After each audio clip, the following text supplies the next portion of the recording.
안녕하세요. 저는 결혼 3년 차에 연애까지 포함해 남편이란 남자를 6년가량 만나온 30대 중반의 여자입니다. 제 얘기가 어떻게 들릴지는 모르겠지만 당시 너무 급박스럽고 울분이 터져나오던 상황을 다시 기억해내며 사연을 보내보려니 손가락이 다 경직이 되어버리는 심정입니다. 아무쪼록 잘 들어주시길 바라며 사연을 시작해 보겠습니다. 저는 꽃을 만지는 플로리스트가 직업인 사람입니다. 그 전에는 평범한 월급쟁이 회사원으로 살았었고요.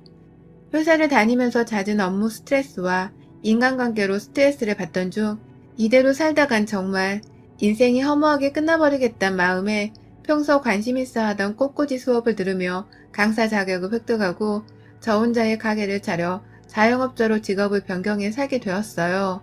저와는 달리 남편은 처음 만나던 때부터 시작해서 지금까지 회사원으로 살고 있고, 그래서인지 전 남편이 매일 아침 출근하고 또 퇴근하면서 얼마나 많이 피로를 느낄지 누구보다 잘 이해할 수 있었습니다. 둘이서 같이 공용으로 쓰는 차 한 대가 있긴 하지만 대부분 제가 새벽 꽃시장을 나갈 때 주로 쓰는 차였는지라 남편이 출퇴근용으로 이용은 하지 않았어요. 그러다 보니 늘 지하철에서 사람들에게 치여가며 집을 나서는 남편은 제 딴에는 제가 좀 더 여유있게 일을 한다는 이유로 살림의 비중을 더 맡아서 살았습니다. 전날 잠들기 전에 아침을 미리 준비해놓고 아침에 일어나면 식탁에 밥 차려주는 기본적인 것들까지 제가 해왔고요. 남편 퇴근 시간에 일부러 맞춰서 저도 퇴근을 해서는 그때부터 저녁 준비하고 남편 밥 먹이면 거의 저녁 8시나 9시가 되는 게 일상이었습니다.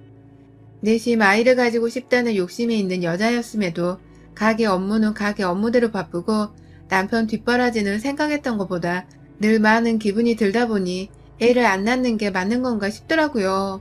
애를 낳으면 여기에 애 키우는 것까지 제 일이 몇 배는 더 늘어날 텐데 과연 지금까지도 살림은 저한테 떠넘기듯 하며 살았던 남편이 절 잘 챙겨줄지 확신이 들지 않았습니다. 비교적 뻔한 쳇바퀴 마냥 하루하루 매일같이 똑같은 일과로 반복이 되어가다가 결국 저도 작년엔 힘이 붙인다면서 남편에게 참다 화를 내본 적도 있었네요. 당신, 내가 정말 회사 출퇴근하는 당신 힘들 거 아니까 이런 말까지 안 하려고 했는데 너무한 거 아니야? 내가 당신 엄마야 보모야 뭐야. 나도 일하고 돈 벌어오는 맞벌이 중인데 최소한 밥 먹고 설거지 정도는 자기가 해줄 수도 있는 거 아니야?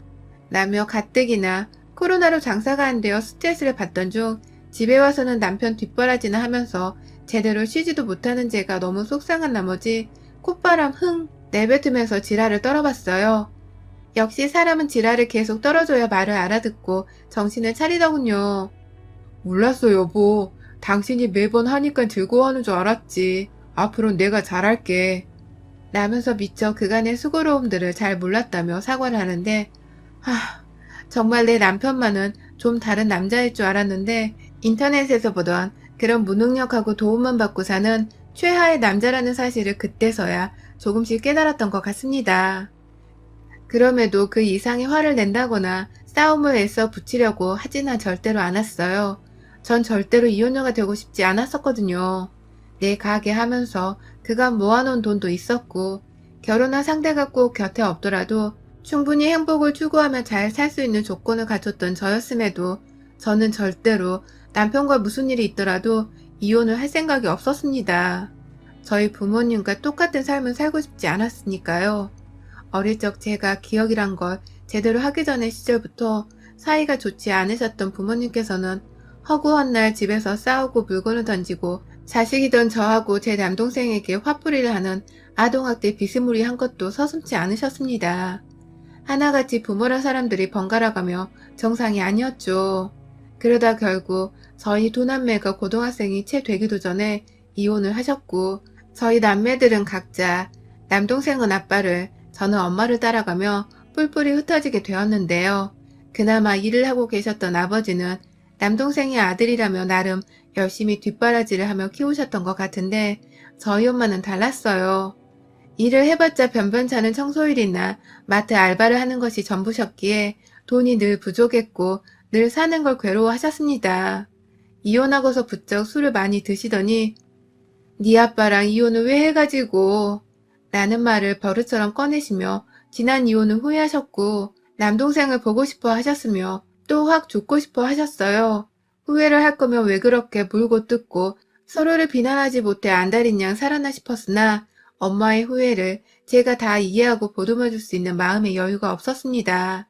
엄마의 후회와 뒤늦은 사과는 저희 남매에게 전혀 도움이 되지 않았고 오히려 이혼 후 혼자 괴로운 마음에 술에 취해서 사시더니 급기야 제가 고등학생 때 알바까지 뛰며 직접 생활비를 마련해야 하는 지경에 달했고 대학까지 어찌저찌 가서 졸업을 채 하기도 전에 월급 한번 타보기도 전에 엄마는 돌아가셨어요.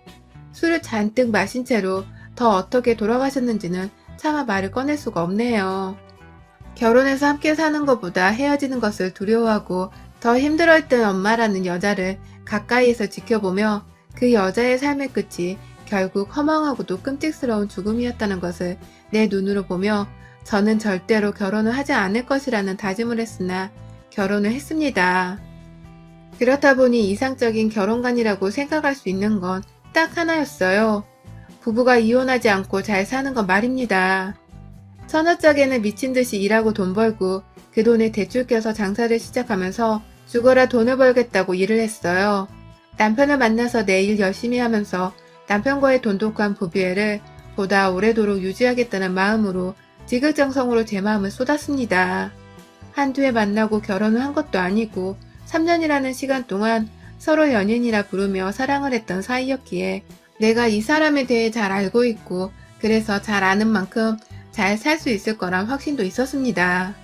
내 친정이 많이 부족하고 못난 걸 잘 알았기 때문에 시부모님 대할 때에는 보다 아랫사람으로 자세를 굽힌 채 깍듯하게 대해드렸어요. 딸처럼 잘 지내보고 싶었으나 저를 결혼 전부터 마냥 탐탁치 않아 하시던 분들이었는지라 친구 같은 관계는 터무니없었고 그래서 욕이라도 덜 먹자는 생각으로 예의란 예의는 갖추며 살았습니다.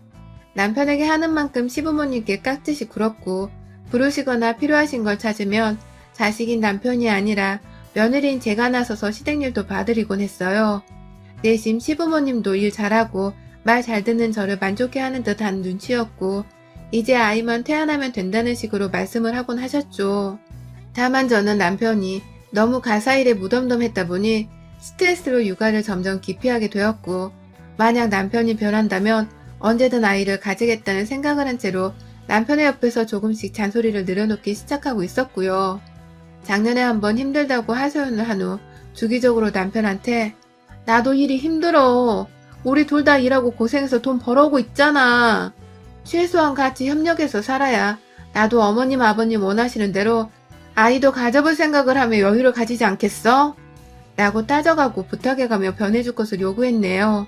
험한 말은 오고 가지 않았으나 분위기상 남편도 제 눈치를 보는 것 같았고 이제는 밥 먹고 설거지 정도는 청소기 한번 돌리는 것 정도는 알아서 잘 하게 되었습니다.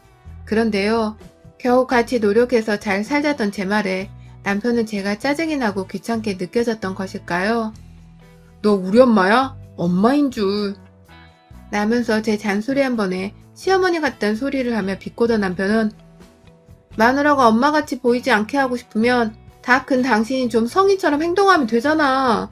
자기도 밥을 해보던가 자기도 빨래를 세탁기에 돌리고 속옷은 손빨래를 좀 해보던가 자기도 음식물 쓰레기 좀 밖에 나가 버리고 오던가 라며 따져대면 또 제가 잔소리를 한다며 귀를 막고 난방으로 들어가곤 했어요. 집에 들어오기에 스트레스 쌓인다면서 일이 끝났을 시간인데도 불구하고 집을 늦게 들어오는 날도 빈번했습니다. 술 냄새에 짙은 향수 냄새를 술술 풍기면서 저한테는 일하면서 회식을 할 수도 있는 건데 뭘 묻냐며 냉정히 말을 끊곤 곧장 샤워하러 화장실로 들어가기도 했죠. 그럴 때면 제 가슴은 철렁거렸어요. 우리 부모님의 모습을 내가 닮아가며 행동하고 있는 건 아닌가 싶기도 하고 남편이 내게 여자로서의 매력을 못 느끼는 건가 싶기도 하고 잘못은 분명 살림을 나 몰라라고 가사 일을 모두 내게 분담하는 남편이 하고 있었는데 왜 옆에서 힘든 소리 옳은 소리를 하는 내가 더 이상한 사람 취급을 받아야 하나 싶어서 슬프기도 한데 주변을 둘러봐도 제 얘기를 들어줄 사람이 정말 너무 없더군요. 외롭고 쓸쓸함이 말도 못하게 컸습니다. 결국 저 힘든 걸 말하고 싶진 않았지만 남동생에게 전화를 해서는 잘 지내냐 안부를 물으며 눈물을 쏟아버렸고 남동생의 위로를 받으면서 겨우 다시 힘을 내고 버텼어요. 그러던 저희가 뜬금없게도 올 초 임신이라는 경사를 맞이했습니다. 부부 사이가 그리 연애할 때만큼 돈독한 것도 아니었고 매번 잠자리를 가지는 사이는 더더욱 아니었지만 가끔 욕구 충족을 하겠다며 남편이 맨몸으로 침대 안에 들어올 때가 있었습니다. 그러면 저는 그때만큼은 남편을 절대 거절하지 않았어요. 내가 만약 침대 위에서 남편을 거절하면 남편은 밖에 나가서 다른 여자의 침대 안으로 들어갈 수도 있다는 걱정이 들었거든요. 바람을 피우면 그땐 정말 제가 아무리 이혼하기 싫어할지라도 남편과는 절대로 같이 살지 못할 것 같았습니다.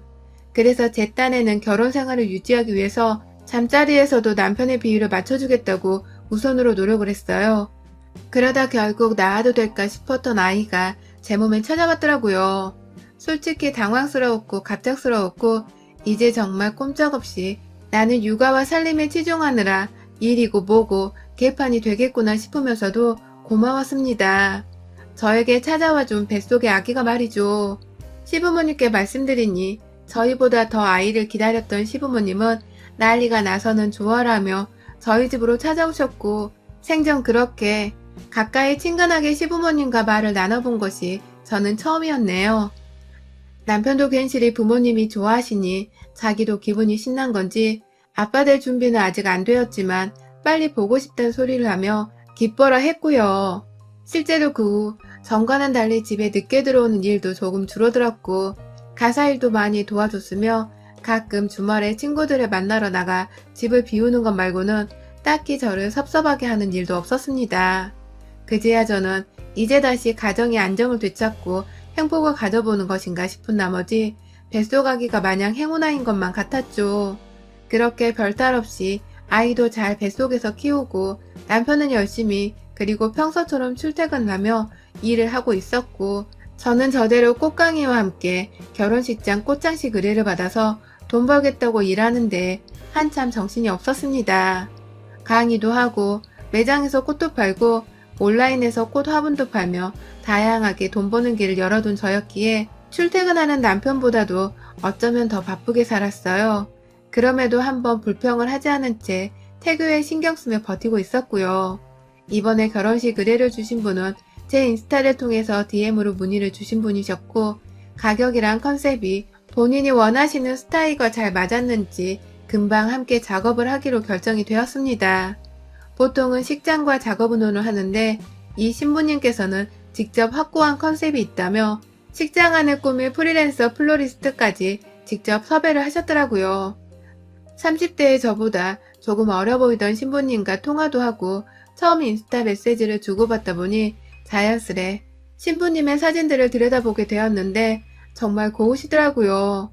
같이 찍은 친구분들 또한 다들 무용이라도 전공하신 건지 저와는 달리 늘씬하고 또 예뻤습니다.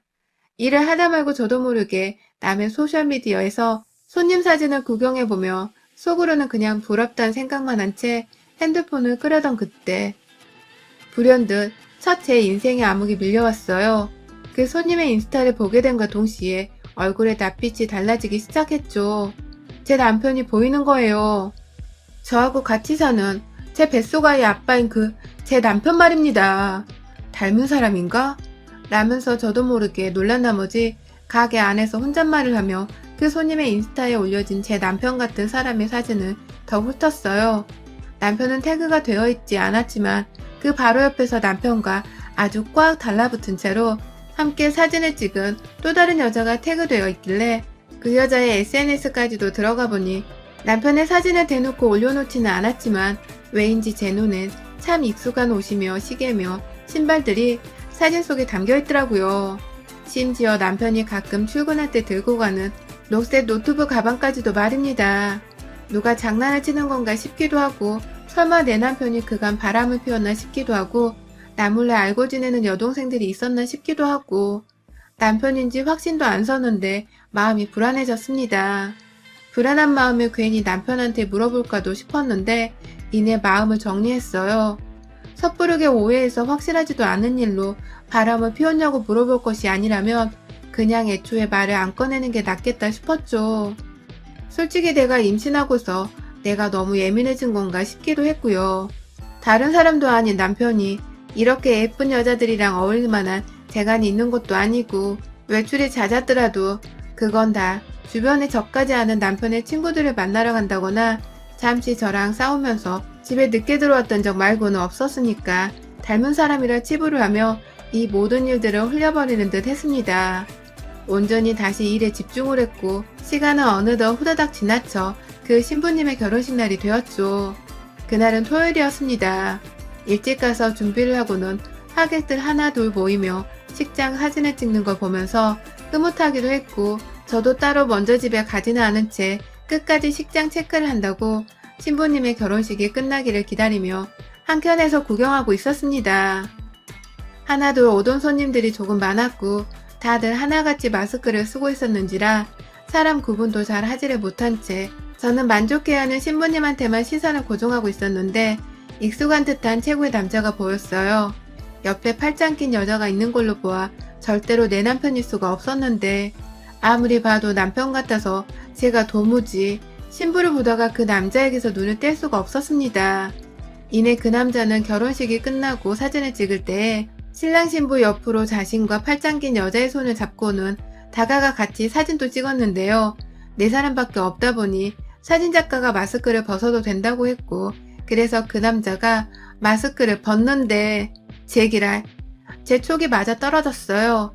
그 사람은 바로 제 남편이었습니다.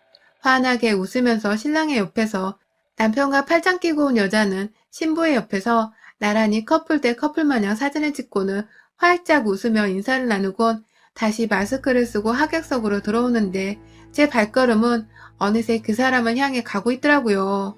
좌석에 앉지는 않고 서서 신랑 신부를 보다가 여자가 뭐라 말하면서 신랑의 손을 잡고 식장 주변의 꽃을 보며 한두 송이 빼는데 제가 바로 신랑의 뒤에 선 순간 신랑이 그러더군요. 우리 와이프도 꽃 만지는 앤데 걔가 이런 걸로 돈 벌어 오는 거거든. 지금도 어디서 열심히 돈 벌면서 독종마냥 일하고 있을 게 눈에 뻔하다. 라고 말이죠. 그 순간 저는 두 번 생각도 하지 않고 뭐 이 새끼야?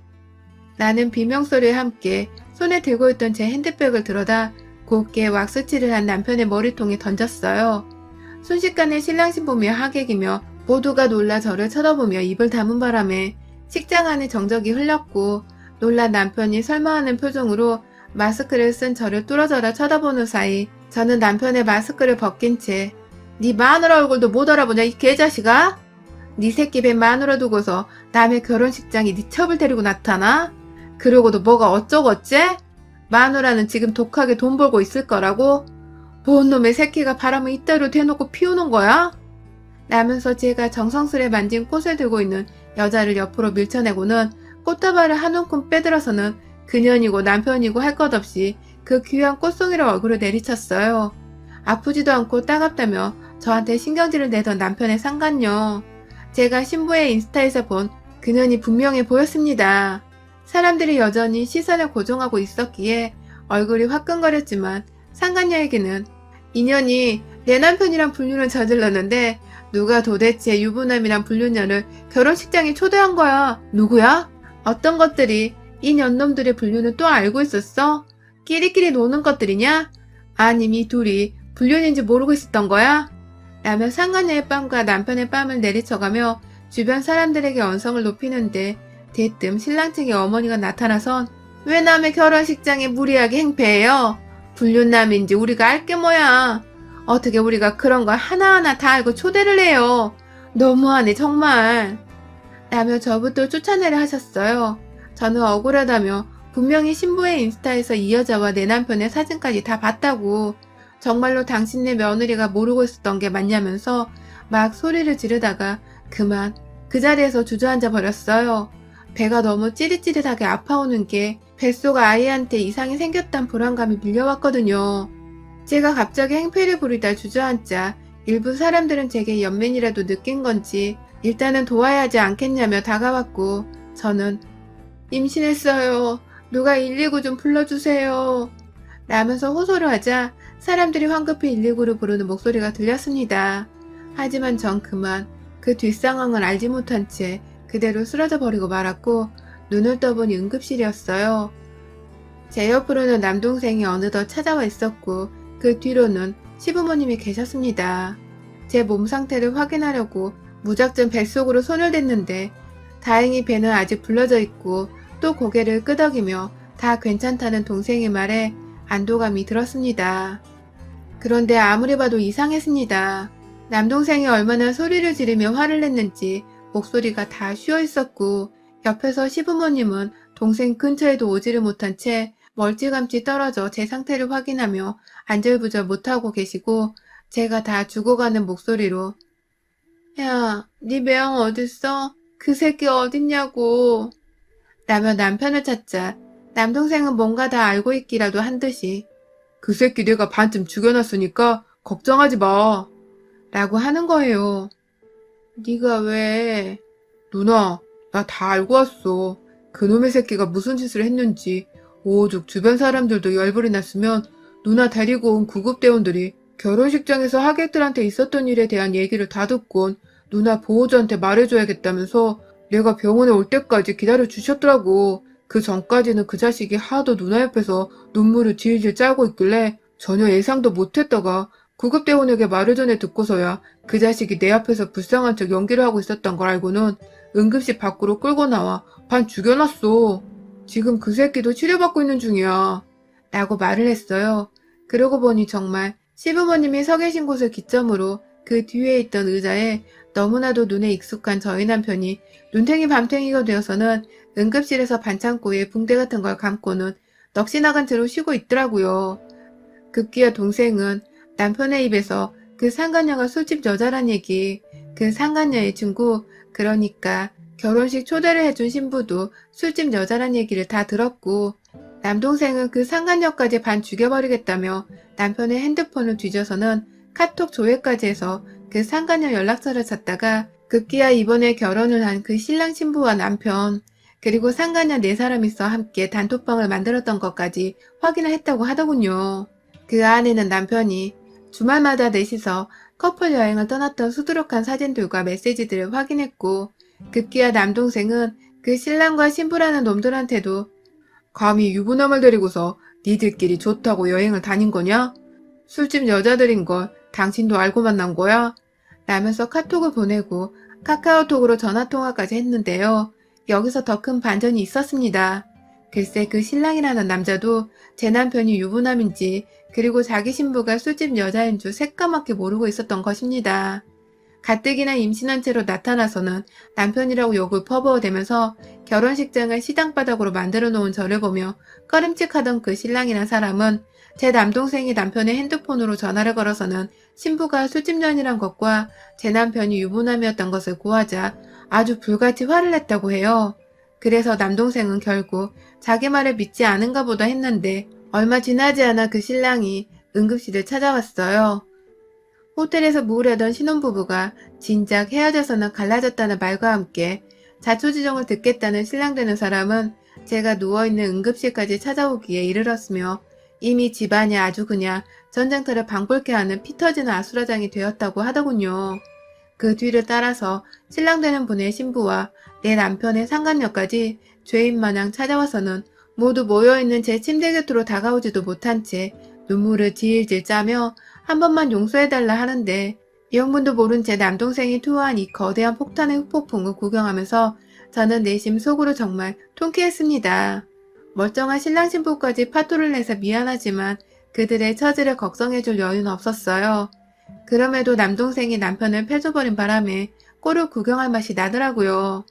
시부모님께서는 폭행죄를 묻지 않을 테니 그냥 한번 눈 감고 아이를 생각해서라도 잘 살라고 하는데 그 말에 더 열이 받아서는 당신 딸내미가 내 꼴을 당해서도 그딴 말을 하고 싶으세요? 아주 자식놈이나 부모나 염치 없는 거 똑같다니까. 폭행죄를 합의하고 말고로 따지기 전에 당신 아들하고는 이혼할 테니까 합의금 두둑이 준비하세요. 안 그럼 내 동생 폭행죄 고소하는 순간 나도 당신 아들을 고소해버릴 테니까 평생 자식놈 한 번 안아보지도 못하고 양육비만 주구장창 내며 사는 꼴 보고 싶지 않으면 합의 잘할 생각이나 먼저 하고 오세요. 알겠어요? 라며 응급실에서 제발 나가라 소리를 지르고 죄 없는 의료진들께 환자 아닌 사람 좀 내쫓으라며 항의를 했네요. 결국 저는 합의금과 뱃속 아이의 양육비까지 더해서 2억 정도로 통을 치겠다는 시부모님과 남편의 제안을 마주하며 현재 변호사와 의견을 조율 중입니다. 남편은 그제야 뜨끔한 건지 아이를 봐서라도 제발 한 번만 눈 감아 달라고 하는데 저는 남편이 바람을 피웠고 말고는 이제 중요하지 않더라고요. 더 이상 이 인간이랑 같이 살아봐야 좋을 게 하나 없다는 것을 몸소 체감을 한 것이었죠. 그래서 저는 무조건 이 사람과는 영영 부부의 관계를 끊어낼 생각을 하며 한 번에 2억을 받고 퉁치며 남편의 상간녀에게도 이혼 책임을 묻는다는 위자료 소송을 걸어서 추가 위자료를 뜯어내려 합니다. 돈은 많으면 많을수록 좋은 거고 저는 이미 남편과 상간녀에게서 결혼식장에서 최소한의 개망신은 제대로 줬으니 그걸로 되었다 생각하려고요.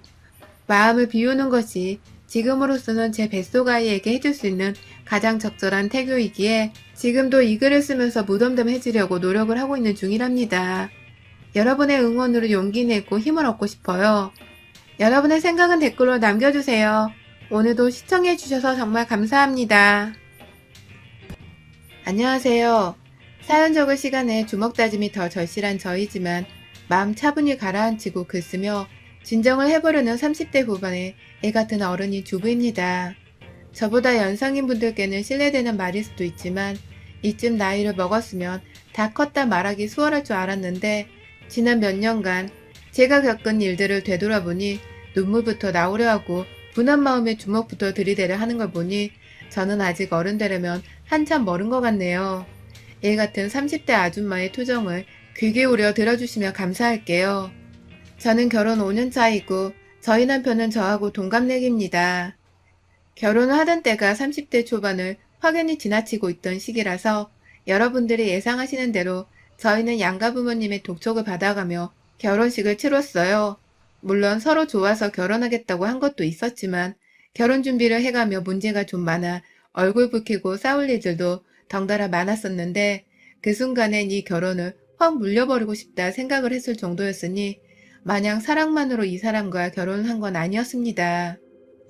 그때 결혼을 때려치고 싶다고 생각을 했던 건 저뿐만이 아니라 남편도 똑같았다고 하는 걸로 봐선 저희 둘 다 나이에 쫓기듯이 식을 치러본 것 같아요.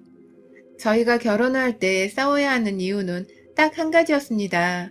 저를 마음에 들어 하지 않는 시어머니와의 마찰 때문이었죠. 아들이 이러다 도청각으로 늙겠다면서 결혼만큼은 계속 푸시를 하시고 또 상견례까지 다 잡아놓으셨던 시어머니께서 저희 가정사를 듣고는 갑자기 제 결혼을 반대하기 시작하셨습니다. 어처구니 없게도 제가 저희 부모님께도 남편을 이미 소개시켜 놓고서 둘 다 온 가족이 만날 상견례 자리를 약속하고 있는 와중에 일방적으로 통보를 받았죠. 남편이 옆에 같이 있는 줄도 모른 채 전화를 해서는 내가 곰곰이 생각을 해봤는데 너가 세자매들 중에 막내라는 게 정말 마음에 걸린다. 그러니까 네 말은 니네 집에 남자 형제가 없다는 건데 그럼 넌 나중에 내 아들이랑 아들을 낳고도 잘 키울 자신이 있니? 라면서 대뜸 저희 자매 타령에 미래의 아들 타령에 시어머니 입에서 튀어나오는 총을 머리에 여러 군데 얻어맞으며 정말 정신이 까마득할 지경이었죠. 전화를 듣다 말고 황당한 나머지 스피커 버튼을 눌러놓은 채 남편까지 모조리 시어머님이 하는 말을 듣게 만들었고 이내 저는 시어머니께 저희 집에 남자 형제가 없는 것과 미래에 제가 제 자식을 키우는 것이 무슨 상관이란 말씀이시죠?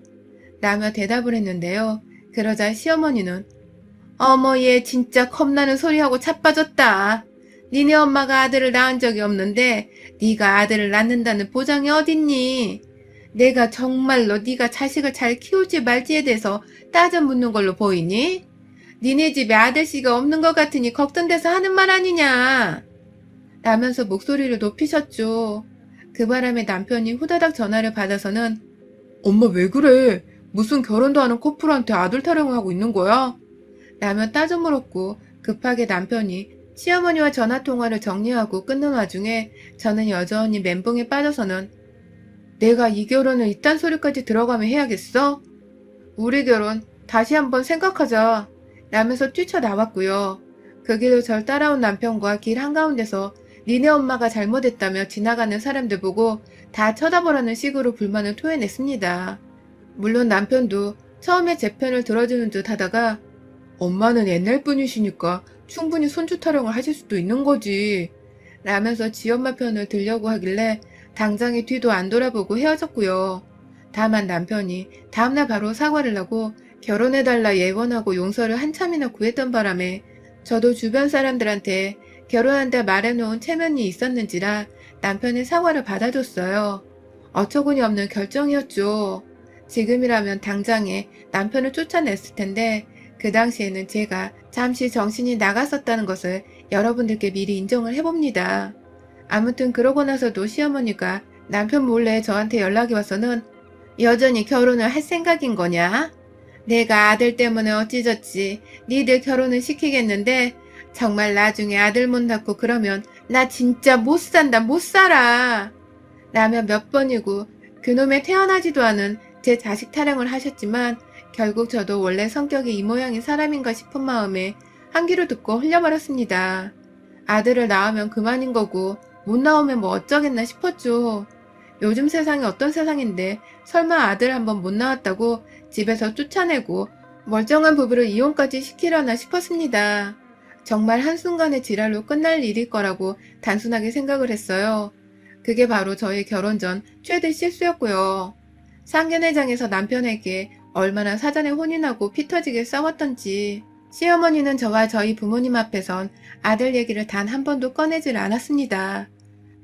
한번 아들을 잘 키우셨다는 저희 엄마가 시어머니께 남편 칭찬을 하며 치켜 세워드리는 말을 해드리자 시어머니가 당연하죠. 딸내미 새 키우는 거야 뭐 아들 하나 키우는 거에 비하면 아무것도 아닌데요.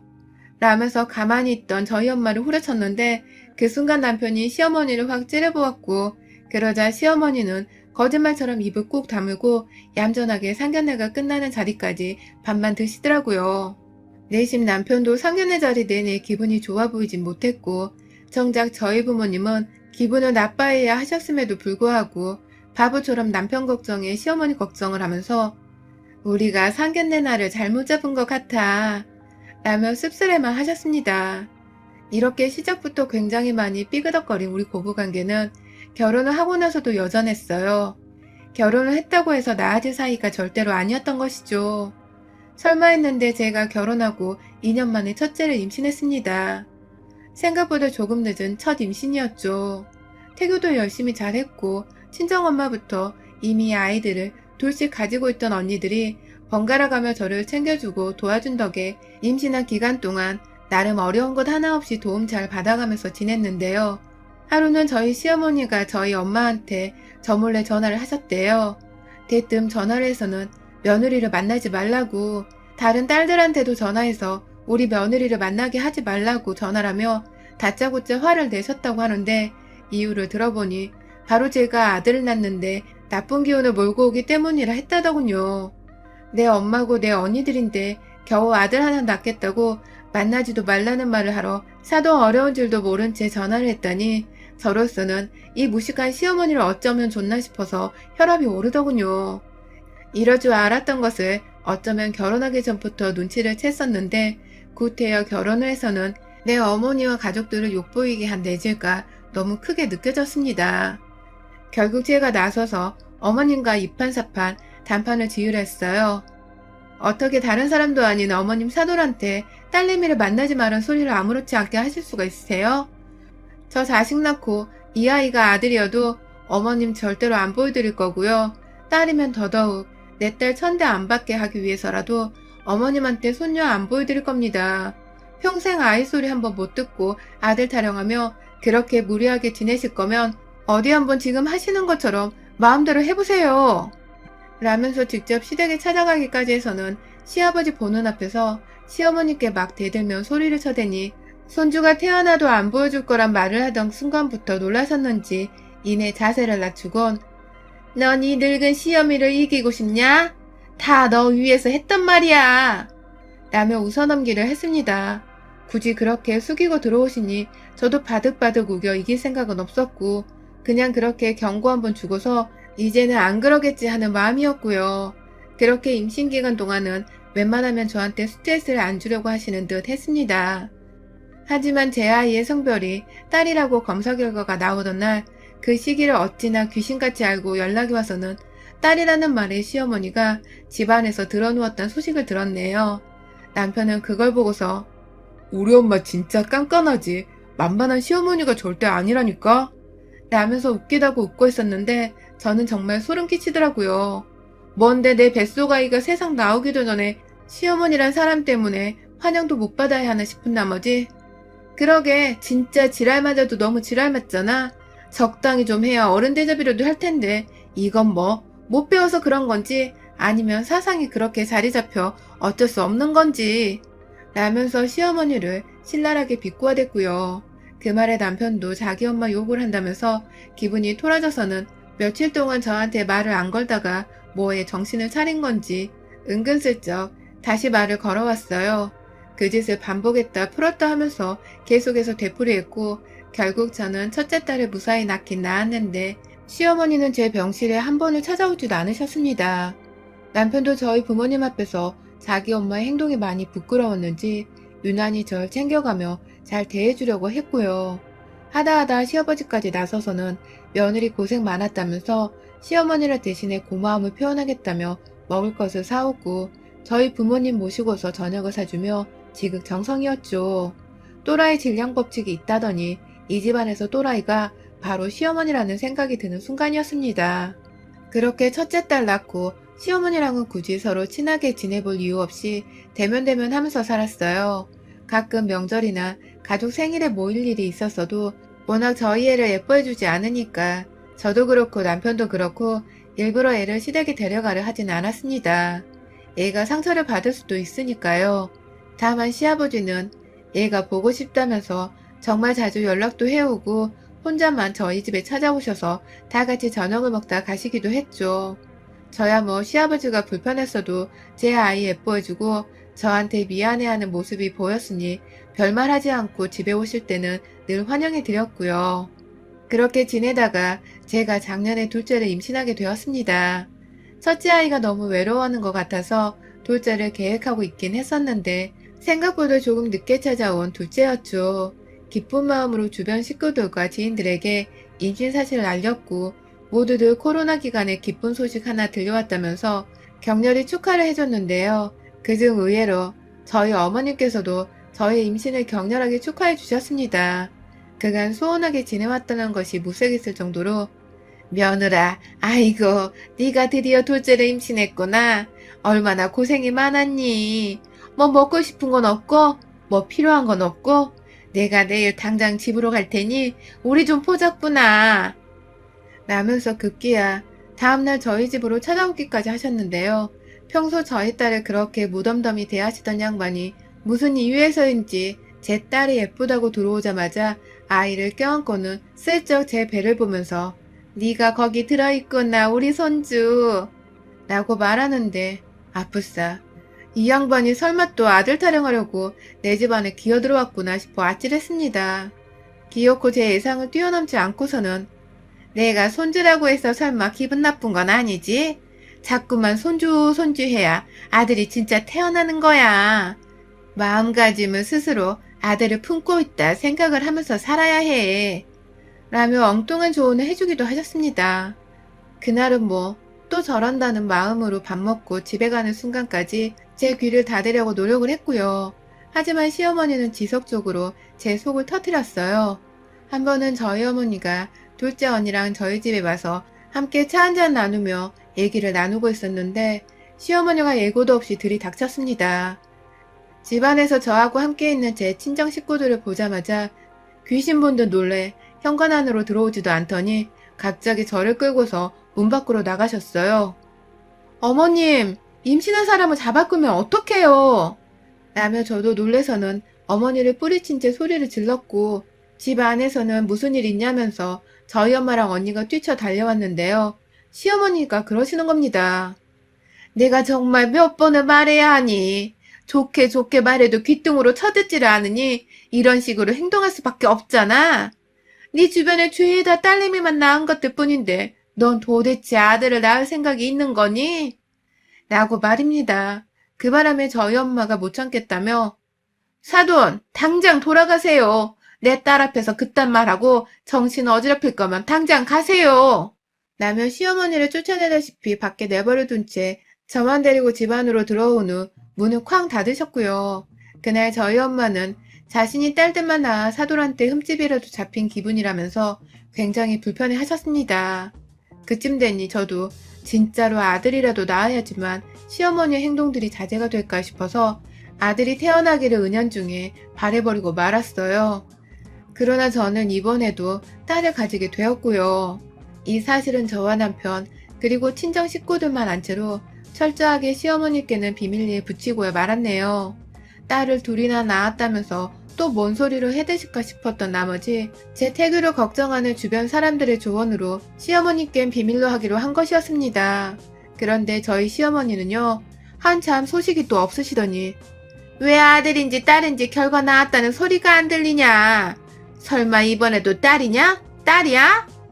라면서 저한테 먼저 전화가 와서는 이게 다 제 탓이라고 한바탕 욕을 퍼부으셨어요. 말 안 듣고 저희 친정엄마의 언니들 자꾸 만나느라 부정 탔다는 말을 기어코 제 앞에서 하시면서 자기 말을 들었으면 아들이었을 거라는 개소리를 시전하며 절 혼내는데 듣다 제 입에서 시모한테 욕을 퍼붓는 지경에까지 이를 것 같아 무작정 전화를 끊어버렸습니다. 저희 엄마뿐만 아니라 저희 큰언니랑 작은언니도 다 딸들밖에 안 키우거든요.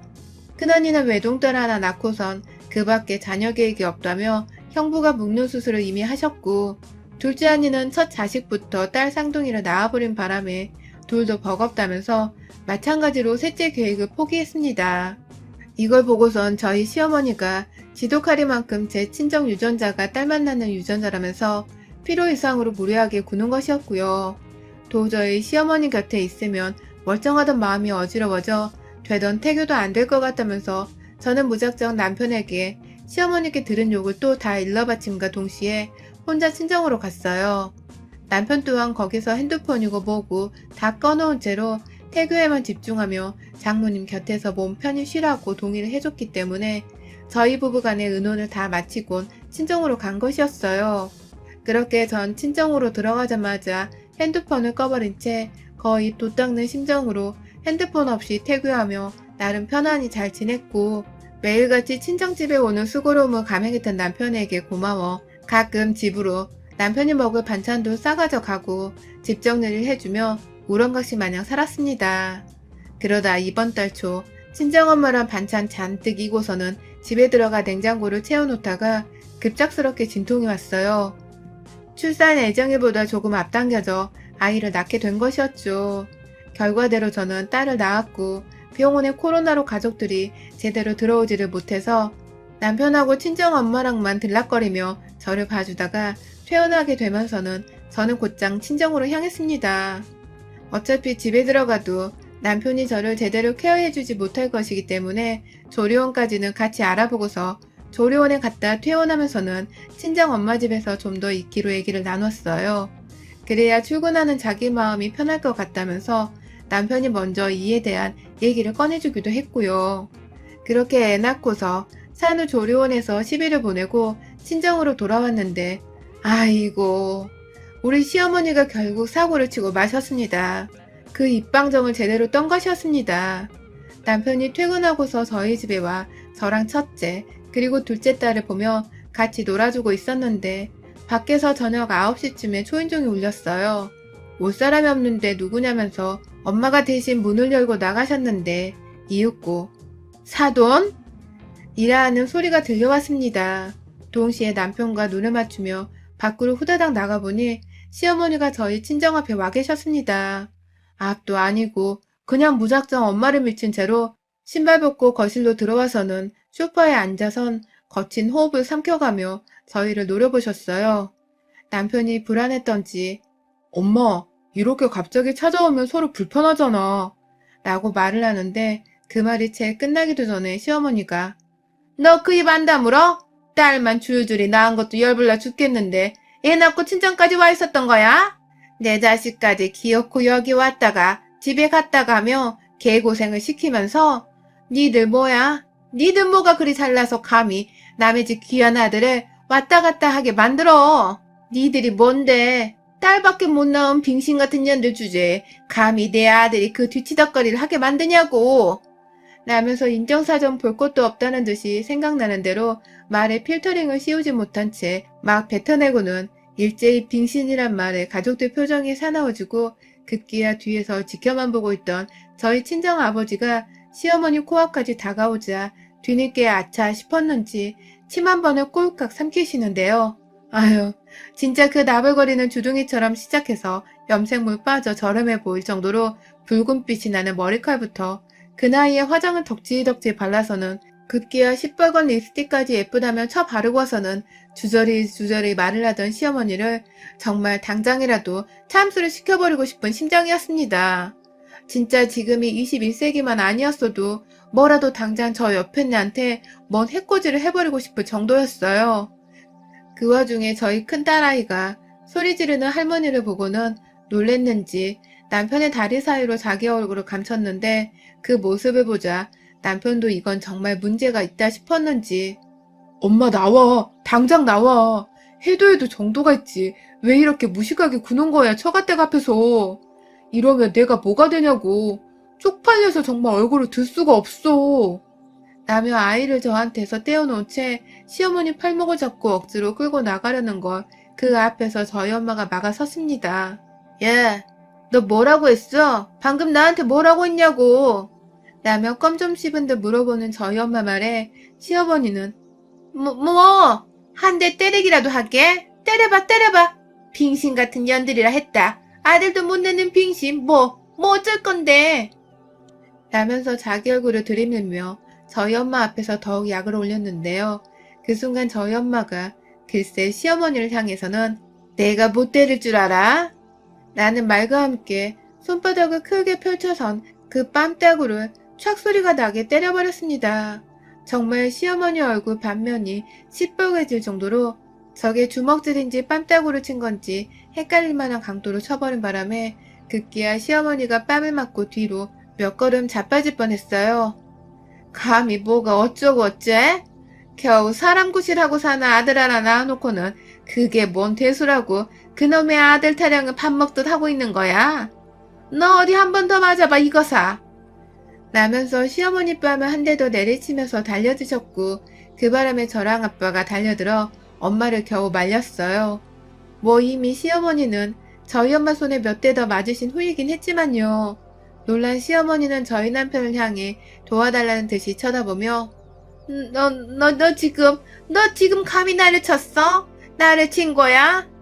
라면서 뺨을 부여잡은 채 저희 엄마한테 뒤늦게야 들이댔는데 그걸 또 저희 아버지가 시어머니의 머리채를 잡고선 아들 앞에서 쪽당하기 싫으면 꺼지라고 현관문으로 갖다 밀어버리고야 마셨습니다.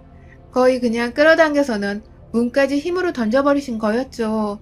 결국 그 꼴을 보면 남편은 진짜 내가 이 꼴을 보기 싫어서 엄마랑 연락을 안 한 거라고 하며 울부짖었고요. 엄한 남편이 울어버리니 저도 괜히 남편이 불쌍해 죽겠다면서 시어머니한테 마지막으로 간곡히 부탁을 했네요. 제발 그 무식한 정신머리로 자식망신 그만 시키고 좀 꺼지세요. 알아서 살게 내버려두고 숨만 쉬면서 옆에 붙어 살라고요. 라며 소리를 지르며 경기를 일으켰습니다. 그 정도로 보기 싫어 죽겠다는 걸 알려주고 싶었던 저의 표현이었습니다. 결국 지 새끼가 운다며 시어머니도 별말을 더 못 꺼내더라고요. 뭐라도 말해야 아들을 진정시켜주고 싶어하는 듯 보였으나 저희 집 가족들이 시어머니가 꺼져주기만을 기다리며 노려보니 자기도 어쩔 수 없다는 듯이 결국 눈물을 터뜨린 채로 내가 다시 며느리를 보나봐라! 라는 말과 함께 저와 남편을 다시는 안 보겠다며 집을 나가셨습니다. 벼랑간 남편은 집 나가는 어머님을 보며 더 서럽고 화난다는 식으로 열불을 토하며 눈물을 흘렸고 결국 그날 저희 아버지는 남편을 데리고 밖에 나가 술 한잔 사주시더라고요. 남자들끼리 힘든 얘기를 이러쿵저러쿵 털어놓으며 위로를 건네셨던 것 같아요. 남편은 친정집으로 돌아와서는 집으로 돌아가지도 않은 채 오늘은 제 옆에서 아이들이랑 자고 싶다면서 그날 저희 친정에서 하루를 묵었고 저는 그런 남편을 보며 참 별난 엄마를 둬서 이 꼴을 다 당한다는 생각에 안쓰럽다며 꼭 안아주곤 함께 잠이 들었습니다. 참 긴 밤이었는데 차라리 그렇게 시어머니랑 완전히 끝나버린 듯 헤어진 게 차라리 다행이란 생각도 듭니다. 다시 미안하다 사과하며 연락이 안 와도 되고 이대로 영영 저희 가족 삶에서 사라져 버려도 아무 탈이 없을 정도의 존재였으니까요. 그렇게 문 닫고 밖을 나서던 그 모습이 제 인생에서 시어머니를 보는 마지막이길 바라며 오늘 저는 남편과 함께 핸드폰 번호를 아예 변경하겠다고 대리점을 다녀왔네요. 시어머니로부터 이별하고 살 자세를 하나도 갖춰나가는 저희랍니다. 여러분의 생각은 댓글로 남겨주세요. 오늘도 시청해주셔서 정말 감사합니다. 안녕하세요. 저는 30대 중반에 결혼하고 유부녀 된 지 한 달도 안 된 여자입니다. 저는 완전히 결혼을 포기하고 살고 있던 결포자 중 하나였습니다. 주변에 친구가 한두 명 있는 것도 아니고 친인척들만 포함을 하더라도 수십 명이 거뜬히 넘어가는 대가족을 가지고 있는 제가 스몰 웨딩으로 결혼식 비용을 줄이기도 애매하고 그렇다고 그 많은 하객을 다 수용하고서 번지르르하게 결혼식을 올려보기엔 돈도 없고 무슨 생각을 하기만 하더라도 안 된다는 생각뿐이었는지라 결혼을 아예 포기를 하고 살았죠. 이른 나이였음에도 불구하고 20대 후반부터는 연애까지 뚝 끊어버린 채 온전히 일하고 나서 퇴근하면 집에 와 함께 자취를 하던 여동생과 밥해 먹고 드라마를 보면서 멍 때리는 휴식을 오래도록 취했고 자기개발은커녕 거의 제 미래를 단정 지은 채 손을 놓고 살았습니다. 이대로 회사 출근하는 것도 버거워 죽겠고 회사에서 하루 종일 기빨려온 걸 생각하면 다음날 출근을 위해서 당장 퇴근하자마자 침대로 뛰어들어가 잠을 자야지만 다음날 버틸 수 있을 정도였는데 그런 저한테 퇴근 후 여가 생활이라든지 혹은 공부나 모임 활동을 한다는 것은 말 그대로 사치에 불과했네요.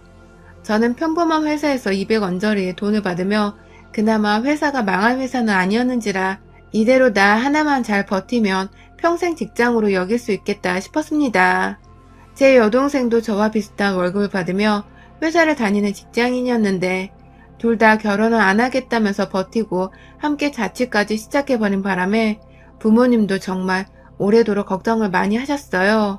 그렇게 평생 둘이서 편하게 좋다며 살다가 정말로 결혼이고 뭐고 아무것도 안 하고 평생 노처녀 그 이상으로 늙어 죽을 거냐는 악담을 다른 사람도 아닌 저희 부모님께 듣고 살았으니 그간에 받았던 스트레스가 얼마나 지독했을지는 여러분들도 지레짐작을 하실 수 있을 겁니다. 이랬던 저인데 결혼은커녕 당장에 연애할 사람도 만나지를 않은 채 혼자 재미는 없어도 편하고 아늑한 인생을 살아가던 저였는데 2021년에 제가 결혼식을 올렸습니다. 저희 두 사람은 다소 뜬금없지만 연남동의 한 횟집에서 만났어요. 코로나 시국에 금요일마다 횟집을 다녔다고 말하기가 조금 부끄럽긴 하지만 거기 가서 돈 쓰면서 회 먹고 술 마시는 게 인생의 유일한 낙이었던 저와 여동생이 자주 들리던 조그마한 집이었습니다. 손님들이 그리 붐비는 곳도 아니어서 저희가 편히 들락날락 하던 곳이었는데 거기서 남편을 2번 만나곤 서로 눈이 맞아버렸네요. 저는 완전 금사빠처럼 남편에게 홀라당 빠져버렸고요. 번호 교환을 하고 연락을 매일같이 해오다 단둘이 만날 식사를 하는 자리도 가지게 되었고 저희는 비교적 첫 스킨십, 그러니까 키스도 빨리 한 편이었고 연애하며 잠자리도 거의 만난 지 3개월도 되지 않아 처음 가졌었어요. 남편이 저보다 5살 연상이었는데 아무래도 둘 다 홍기는 진작에 넘긴 상태였다 보니 스킨십 진도 빼는 데에 있어서는 남달리 빨랐던 것 같습니다. 누가 먼저랄 것 없이 매일같이 물고 빨며 서로부터 연애를 하고 지내다가 남편이 먼저 결혼 얘기를 꺼냈고 금전적으로 많이 부담스러워 결혼을 살짝 배제하며 사는 중이라고 대답을 하는 제게 자신이 결혼 비용을 더 많이 부담하겠으니 시집을 하고 박력 있게 말해주는 남편의 모습을 보며 믿었습니다. 그간 기댈 사람 하나 없이 나 혼자 버티며 열심히 살아온 지난 과거를 되돌아보며 이제는 한 남자에게 살며시 기대봐도 좋지 않을까 싶었던 거죠. 그렇게 저희는 코로나 시국 내내 결혼 준비를 했고 식을 얼마 앞두지 않고서 미리 신혼집도 구하며 다녔습니다. 둘 다 직장인이었기 때문에 퇴근하고 나서야 잠깐 이른 저녁에 집을 한두 차례 보러 다니거나 웬만하면 주말에 만나서 하루 종일 집 투어를 하며 신혼집을 봤는데요. 남편이 뜬금없게도 저희 둘 다 회사와도 멀고 또 그렇다고 각자의 시댁이나 친정과 가까이 있는 것도 아닌 엄한 동네에서 신혼집을 자꾸 구하자며 떼를 쓰는 겁니다. 처음엔 떼를 쓰는 것도 아니었고 그냥 거기서 살면 좋을 텐데 그치? 난 거기서 신혼집을 차려보고 싶더라. 라면서 뭔 이유에서인지 살아보고 싶단 소리를 해대니 좀 이상하다 싶었고요. 나중에 다른 동네 집값이 좀 많이 비싸길래 집을 쉽사리 결정하고 있지 못하고 있었는데 그때 그러니까 그 동네라도 한번 가보자니까 거기로 가자니까 라면서 훅 들어오는 바람에 저도 그만 수긍을 하고 말았습니다. 일단 한번 동네 구경이라도 하고 집이라도 봐보자는 절박한 마음에서 비롯된 결정이었죠. 그곳은 북한산이 들어서 있는 서울 끝자락의 동네였어요. 대책을 미리 세워놓긴 한 건지 본인이 미리 알아봤다면서 절 데리고 곧장 한 부동산으로 들어간 남편은 이내 거기서 혼자 일하고 계시던 사장님과 인사를 나눴습니다. 제 또래의 젊은 여자분이시더라고요. 1인 사무실 마냥 작은 사무공간을 예쁘고 여성스레 차려놓은 그 사무실에서 집 구하는 게 많이 힘들다면서 어려움에 공감도 해주시고 또 저희가 원하는 스타일의 집까지 다 조목조목 이해하고 짚어가시며 빠른 시일내에 보고자 하는 집 목록을 한 번에 딱딱 나열까지 해주시곤 저희를 데리고 나서는데 와 정말 잘은 모르지만 여사장님께 시작부터 믿음이 팍팍 가더라고요. 그날이 주말이었는데 집들을 둘러보다 보니 대체적으로 다른 서울 동네에 비해서는 비교적 저렴한 듯한 가격에 확실히 마음에 들기는 했고요.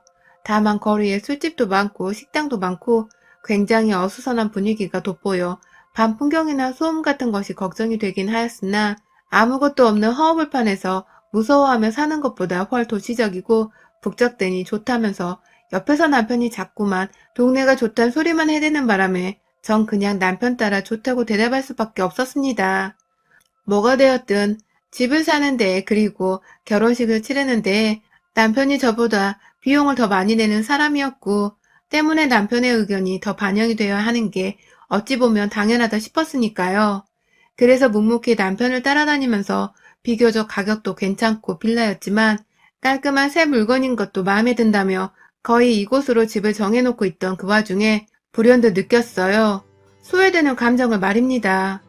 부동산 사장님이랑 남편이 뭐가 그리 죽이 잘 맞고 대화가 잘 통하던지 둘이서 집 얘기를 하다가도 삼천포로 빠져서는 어릴 땐 이런 계단에서 줄타기 하다 떨어지며 컸죠. 라는 말을 남편이 하자 전 웃기지도 않는데 부동산 사장님 혼자 빵 터져서는 나도 라며 맞받아치고 한번 후라이팬을 제대로 태워먹은 적이 있어서 이젠 환풍기 없는 부엌은 쳐다도 보기 싫더라고요. 라고 하니 기억나 라고 부동산 사장님이 대답을 했는데 순간 제 귀를 유심했네요. 젠장할 설마 했는데 이것들이 서로 아는 사이였더라고요. 뭐가 기억이 난다는 거예요? 두 사람 이전에 알고 지냈던 사이였어요? 라며 제가 눈을 치켜 세운 채 뭔 소리를 나누는 거냐면서 부동산 사장님을 쳐다보니 사장님은 당황하며 말이 그렇다는 거지 라고 말끝이 흐리는데 전 다 보였어요. 그 얼굴에 당황해서 머리 굴리고 있는 그 속마음이 드러난 표정을 말입니다. 제가 대답도 않고 가만히 두 사람을 노려보고만 있자 결국 남편이 답답해 죽겠다는 듯이 먼저 입을 열더라고요. 속이라고 한 건 아닌데 당신이 뭔가 오해를 할까봐 모른 척 하자고 내가 먼저 말했어. 내 친구인데 부동산을 한다길래 집도 싸게 수수료 계산을 해준다 하길래 겸사겸사 라고 말입니다. 어쩐지 이 동네에서 살고 싶다고 몇 번이고 말을 할 때부터 이상하다 싶었는데 다 지 친구가 여기서 부동산 하고 있다는 이유로 부동산 중개 수수료를 싸게 받겠다며 여기까지 집을 보러 오게 했더라고요. 다소 불쾌했고 남편의 친구라는데 굳이 둘이서 저한테 솔직하지 못하고 함께 거짓말을 했다는 것에서 빈정도 상했습니다. 다른 사람도 아닌 남편의 여사친이니 저도 여자인지라 신경이 쓸 수밖에 없는데 둘이서 저를 속인 채 대화가 재밌다고 깔깔대던 것을 생각하니 화도 좀 났어요. 하지만 제가 등신같이 참았습니다. 결혼을 코앞에 두고서 남편이랑 서로 주말까지 쪼개가며 집을 보러 온 것인데 괜히 나 혼자 필요 이상의 오해를 사서는 유치뽕짝의 질투처럼 보일 수 있는 화를 내고 싶진 않았거든요. 그냥 좀 그 여자 앞에서 쿨해 보이고 싶었고 남편 앞에서는 참하고 이해심 많은 좋은 여자로 보이고 싶었달까요? 결혼하는 마당에 남편에게 잘 보이고 싶은 신부의 마음이었다고 해두고 싶네요. 아무튼 저는 처음부터 말씀을 해주셨으면 좋았을 것을 라면서 남편의 친구라는 부동산 사장님과는 약간은 떨떠름한 채로 다시금 인사를 나누었고 그 사장님과는 비교적 좋게 집을 보고는 계약까지 단번에 완료를 하고서 헤어졌습니다. 집으로 돌아가는 길에 차 안에서 제게 몇 번이고 아까 있었던 일에 대해서 사과를 하며 속이려 했던 게 아니란 변명을 했고 남편이 그렇게까지 말을 하니 저도 별일 아니니 더 이상 언급하지 말자고 했습니다. 집을 잘 구했고 중개수수료를 저렴하게 받았으니 그걸로 된 거 아니냐면서 남편을 이해한다는 말까지 해줬고요. 남편도 그런 제게 무척 고마워했어요. 그 후 저희는 결혼식을 올렸고 집을 구해주신 부동산 사장님도 저희 결혼식에 뒤늦게 초대를 했습니다. 집까지 구해주고 수수료 감면 부탁을 할 정도면 꽤 친한 사이이니 결혼식도 당연히 초대를 했을 것이라 생각했는데 남편이 그분께는 청첩장을 보내지 않았다고 하더라고요. 그래서 급하게 제가 나서서 좋은 집 찾아주셨는데 인사가 늦었어요. 라며 직접 그 먼 동네에 위치한 사무실까지 찾아가서는 청첩장과 함께 음료 박스 하나를 건네드리며 인사를 하고 왔습니다. 간 김에 그분의 부동산 사무실에서 15분 정도 걸어서 떨어져 있는 저희 신혼집도 한번 슬쩍 들어가지 못한 채 밖에서만 둘러보고 왔고요. 청첩장을 건네받은 사장님의 표정도 분명 반갑고 고마워하는 듯 보였습니다. 저는 저대로 남편의 친구분들 중 여자분이 별로 없어서 가까이 지내는 사람이 없었는데 이제는 한 동네에서 살게 되었으니 자주 만나며 친해져도 되겠다 싶은 마음에 타지에서 친구 하나 사귄 듯이 기분이 좋았고요. 그런데요, 저희가 결혼식을 치르던 날, 그러니까 불과 한 달도 되기 전에 식장 안에서 본 부동산 사장님은 정말 제 손에 식장을 끌려나가지 않는 게 다행이었을 정도로 목숨을 겨우 건지셨네요. 아니 글쎄 이 옆엔 내가 남의 결혼식장에 새하얀 원피스를 입고 나타난 겁니다. 그것도 뭐 그냥 적당한 길이의 원피스가 아니라 길다란 롱 원피스를 말입니다. 흡사히 결혼식장에서 필요한 드레스를 입고 나타난 신부인 줄 알았던 사람들은 당연히 저일 거라 생각하며 다가가다 얼굴을 보고는 놀래 돌아오는 게 제 눈에도 여러 번 보였고 그 밖에 뭐 저희 부모님뿐만 아니라 시부모님도 적잖게 당황을 하시고는 저 여자가 누구 쪽 손님이냐면서 수군거리셨어요. 저는 옆에 서 있던 남편한테 차마 사람들 앞에서 욕을 퍼부을 수가 없다며 눈빛을 쏘아댔고 남편도 내심 저 여자가 왜 저러고 왔나 싶었는지 다가가서 말 한마디 붙이는 걸 조심스러워하는 눈치였습니다. 혹여나 사람들이 저 사람이 자기 신부가 아니냐 할까봐 지레 제 눈치부터 봤던 것이죠. 식이 끝날 때까지 제 시선을 온전히 그 여자한테서 떨어뜨린 데 오히려 발버둥을 쳤지만 죄다 마스크에 검거나 짙은 옷을 입고 있는 와중에 혼자 하얀색 긴 원피스에 하얀 마스크까지 쓰고 있으니 완전 순백의 하객이었습니다. 시선이 안 갈래 안 갈 수 없었고 설마 했는데 단체 사진 찍을 때에도 구태여 남편의 옆자리에 와서 찍겠다는 진산짓을 선보이다가 참다 제 여동생이 그 옷이 너무 튀는데 웬만하면 뒤로 가서 좀 찍으시죠? 결혼식장에서 너무하시네. 라며 사람들 앞에서 망신을 주는 말을 해댄 바람에 그제서야 주변 사람들의 따가운 눈초리를 받으며 뒷줄로 가더라고요. 그래봤자 남편하고는 겨우 대각선 자리로 옮긴 것 뿐이었고 결국 저는 울며 겨자 먹기로 사진작가님께 부탁드려서 단체 사진 말고 그 여자를 빼놓고 찍은 제 절친들과의 혹은 남편의 절친들과의 사진만을 찍는 뻘짓을 해야 했습니다.